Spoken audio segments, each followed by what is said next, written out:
All right. Well, we wait. Zay, Nick, we'll give you a second here to get ready. Travis Hines, go ahead and unmute yourself and go and ask away. Hey, TJ, how are you? Good. How are you? Good, thanks. When you sat down and watched the tape from Saturday, when you're looking at offense, I mean, obviously, like we're looking at made shots and 41 points. What are you looking at in terms of evaluating where things went right and where they didn't? Yeah, I think for us, we need to be very intentional about our shot selection, and so, I don't think we're at a point as a team where we need to be hunting like transition threes and one pass shots and things along those lines. We're more the type of team that needs to have our offense match our defense, right? Where we get like a physical catch at the elbow or a penetrating catch somewhere. And now we try to get the defense to collapse. We move the ball and play for each other. So as we evaluate our offense, like certainly, shooting the ball really well from three and just like making shots will help space out an opponent. But for us, where we've been effective throughout the year has been, being a little more intentional with our possessions, being willing to move the defense inside out, side to side, and kind of take the shot that presents itself. I think at times we, maybe we go a little quick or, certainly offensively, we our turnovers were higher than what we would like. So we've got to be a team that gives us more than just tries to like come up and fire quick. I mean, I guess you guys are like around 200, I think, in pace. It sounds like you'd be okay if that even got it maybe a little bit slower and take your time a little bit more offensively. Yeah, I think twofold. Like when we play faster, it's usually because we generate more turnovers, right? Like pressure the ball, we speed people up, they turn it over, we go in transition. And so for us, if we're going to have a faster pace, it should be because our defense speeds people up, not because our offense flies it up to shoot it quickly. So yeah, to answer, I guess, directly, we would be fine if our pace was, a little bit slower. But again, if we're able to balance that with pressuring and generating turnovers, we want those points and those possessions. When we can't get those, we need to be more deliberate. This looks like a different kind of West Virginia team than we've seen the last few years, I guess, especially on the glass. Is there an opportunity for you guys to try to generate some points on the offensive glass tomorrow night?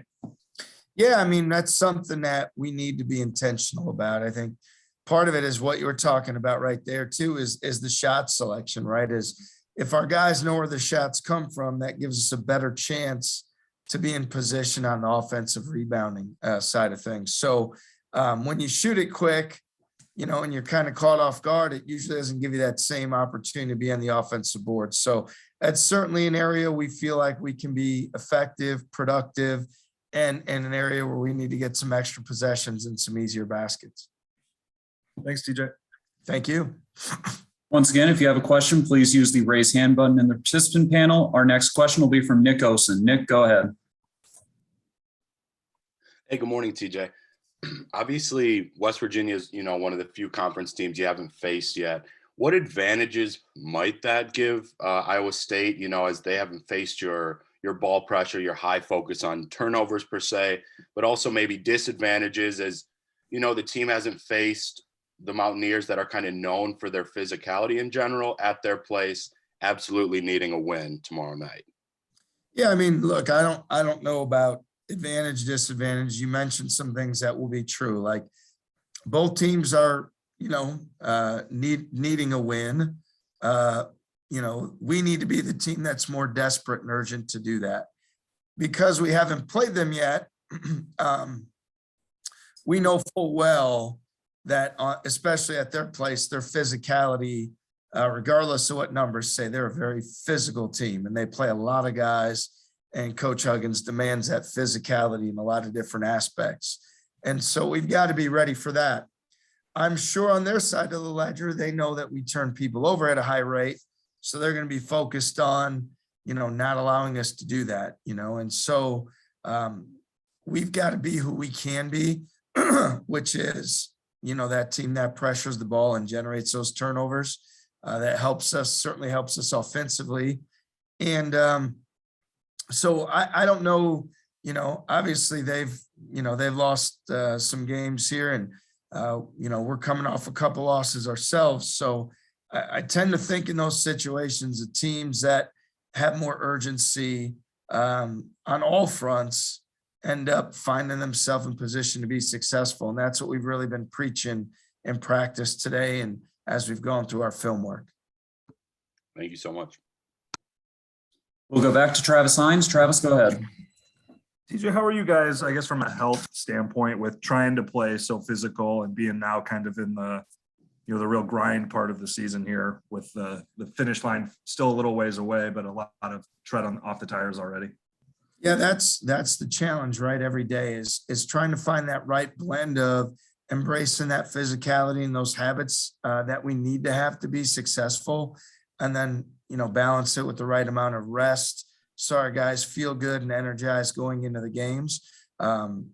It's certainly something we're mindful of and factor in and take into account each and every day. And so we still believe that, we're playing, there's a lot we're playing for. So you've got that motivational factor. You've got our habits. You've got our guys their character, which we're still seeing a lot of desire on their end to want to do things. So, I think that's responsibility of mine to make sure that we continue to walk that line of reinforcing those physical habits and keeping those things fresh on our mind, while still not like breaking down our guys' bodies so that they can, perform at a level and play with a lot of energy, because that's our style and what we need to do to be successful on game night. You mentioned a lot to play for. Are you somebody that talks about the NCAA tournament with your team, or is that something you'd stay away from? Yeah, in terms of getting there. At this point, we haven't really talked about those type of things. We've been more focused on, what's immediately in front of us, the next game. And we've had these, without like a real break in league play, they've kind of keep coming at you, right? So we've tried to keep focused on what's next. I think, as a coach, you're always trying to gauge your team. Where are they at mentally? What do they need? What's going to, make us play our best? So at this point, that's not something we've talked about. Doesn't mean we wouldn't at some point in time. But right now we're focused on, let's try to be the team that we know we need to be in Morgantown tomorrow night. And let's come out with a win and then go from there. All right, thank you. Thanks. We'll next go to Rob Gray. Rob, unmute yourself and go ahead. Hi, TJ. You mentioned monitoring how the guys are feeling, particularly from a mental standpoint. Are you seeing what you want to see in practice all the time to kind of feed that stay the course mentality, that even though the games have gone sideways a couple times recently, that what you're seeing on a daily basis is a portent of, good things to come? Yeah, I think our guys have demonstrated great practice habits, right? And so, when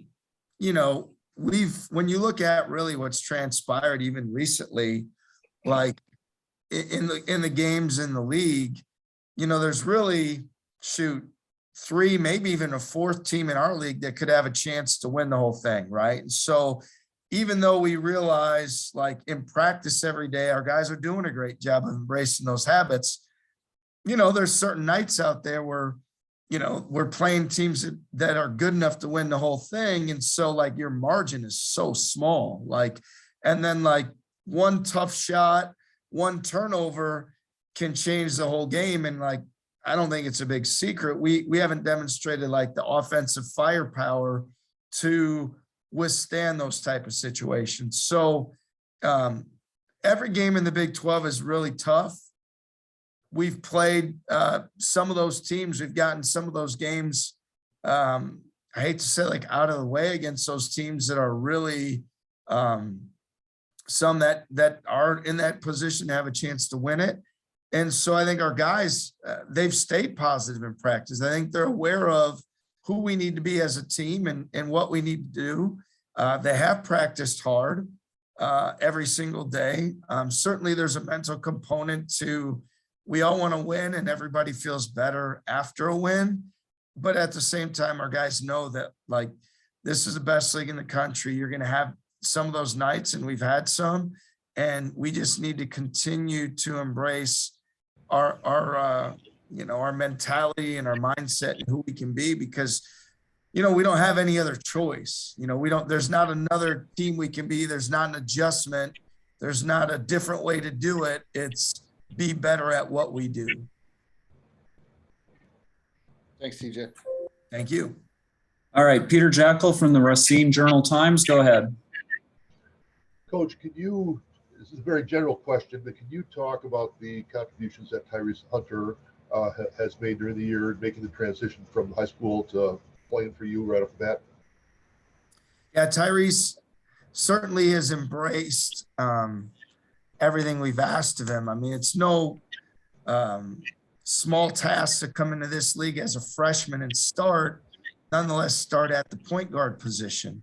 And so he's done a terrific job in a job that almost is like mission impossible in this conference, because the majority of the league is littered with 22 and 23-year-old veteran players. There's not another freshman point guard. There's maybe one other freshman or maybe two on occasion, even starting in this league. And so it says a lot about what we're asking of him and what he's done. We've been really proud of, specifically lately, he's had some games where he's been a great game manager. The Missouri game didn't have a turnover. So what we're really looking for from Tyrese is to play with the maturity and experience, a command, and he's embraced that. He's done it. Now, has it been perfect? No, but we've been really pleased with that offensively. And look, defensively, he's a good on-ball defender. We're going to continue to challenge him to be even better there. And obviously, he gets the steals. He's got instincts to read passing lanes off the ball. So it's a lot we're asking of him. Nobody else in this league, which is the best league in the country, is asking that of anybody. So he's done a good job. And like I said, almost mission impossible of what we asked of him. Thank you. All right, that's all we have for you this week, Coach. Thanks for your time. Thank you.